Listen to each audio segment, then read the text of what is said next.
All right, welcome back. We're the Connor Happer Show here on 1620 The Zone and on 1620thezone.com. Connor Happer, Josh Odson with you, and we are pleased to be joined now in studio.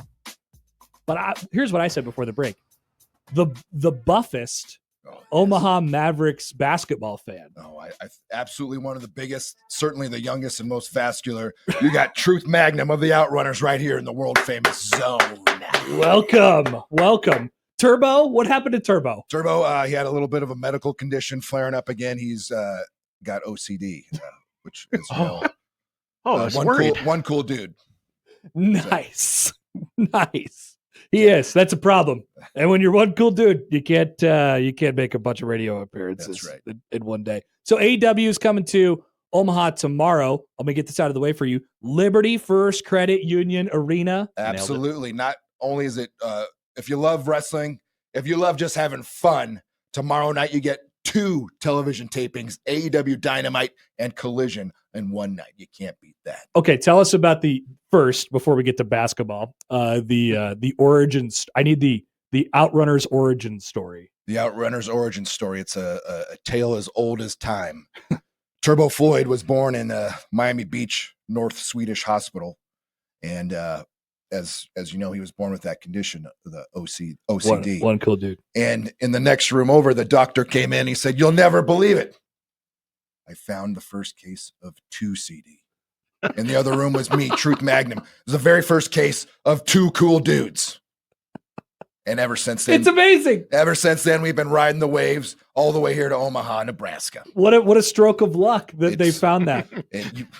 You can't make this stuff up. Incredible stuff. Okay, and so one of the things that people notice about Truth Magnum and Turbo Floyd is they have giant sunglasses. There's mullets. There's jackets that look like they're from the 80s. Fanny packs. You guys are dressed like you are literally from the 80s. Did you get in a time machine?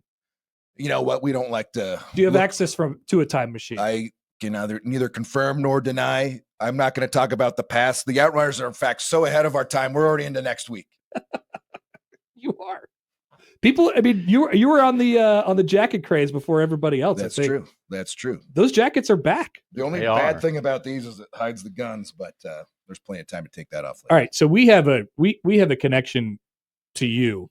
Oh, You've acknowledged this show in a tweet before. That's true. And I won't reveal our sources because we're not in the business of doing that. Good journalists don't. But we have to ask you, when you went to the Omaha basketball game a few weeks ago, about I know where this is going. When you sat courtside and there was a little accident courtside. I was always told that the Outrunners don't make mistakes. Well, let me give the people a little backstory. We were with the team all day. I was very hungry. I sat in line. I can't believe I had to sit in line. Unbelievable. My favorite cheat meal, which is a big plate of nachos.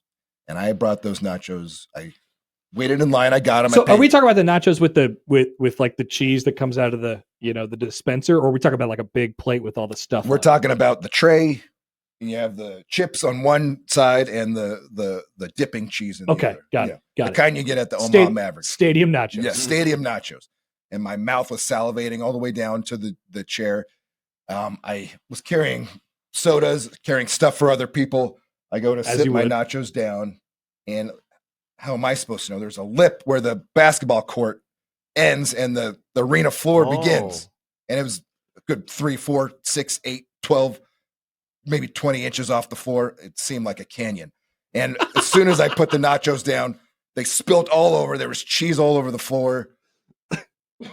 I was extremely disappointed. My day was almost ruined, but the Omaha Mavericks won that game. You were able to keep it pretty under wraps. I mean, it stayed pretty tight, but we got eyes everywhere. Unfortunately. I don't know how you did it. I wish to forget about that period of my life. How did the relationship start between the Outrunners and the Omaha Mavericks? Well, we had seen prior that the trash can tradition of them beating the crap out of these trash cans after week, they're starting to incorporate wrestling moves, elbow drops, leg drops, knee drops, spears, tackles.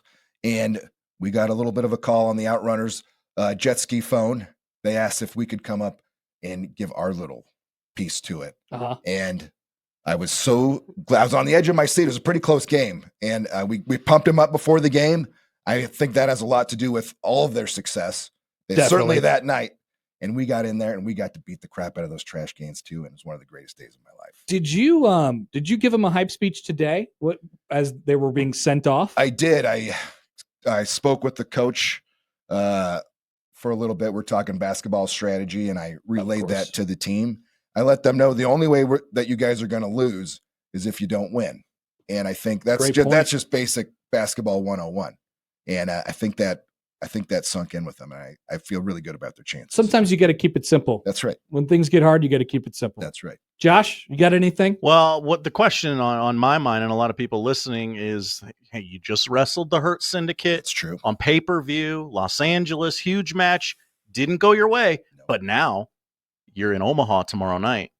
You got the decided home court advantage. That's true. Could we maybe see you guys mix it up again? Well, we are the new adopted sons of Omaha, the kings of Omaha. Some people have called us already. I'd say that. We are going to be in action. I don't know what we're going to do, but we will be there. If we get another shot at the Hurt Syndicate, they're going to be talking about the Girth Syndicate afterwards. Trust me. I love it. I'm told that you release a Spotify playlist every week. I do every Monday. Is this true? Music Mondays. It's some of my favorite songs. I'm a big music guy. It's all just Outrunners vibes. Check it out. It's on my social medias at Truth Magnum. Okay. And what kind of music is on there? All sorts of stuff. If you like synthwave, you like some just everything. I have a very eclectic music taste when I'm flying around on my jet ski. Yacht rock? Oh, yacht rock. I'm a huge yacht rock enthusiast. So Michael McDonald. That was definitely the first guy. Michael McDonald. Do you sing with Michael McDonald? Do you sing like Michael McDonald? We have a guy in this office who looks like Michael McDonald. We do. I'd love to meet him. Yeah. His name's John. Truth Magnum can do a lot of things. The one thing I can't do is sing. So okay.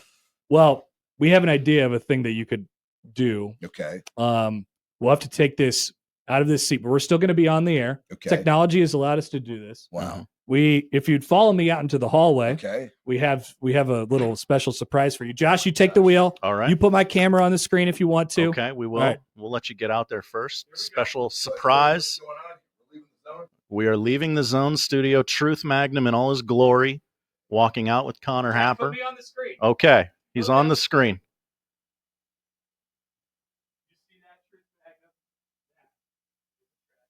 We got the trash can. What do you do with trash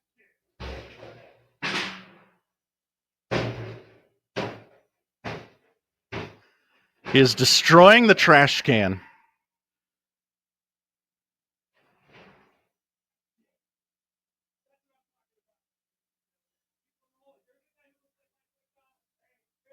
Oh, and he got to meet Michael McDonald. What a bonus. Oh, that poor trash can. Oh, R.I.P. Truth Magnum. The Outrunners. Liberty First Credit Union Arena tomorrow night. 2 television tapings. Dynamite and Collision. You can get them both for the price of 1 ticket tomorrow night. AEW in town. The biggest Omaha Mavericks fans. We thank the Outrunners for a little bit of their time today. We will be back and recap everything that just happened on 1620 The Zone.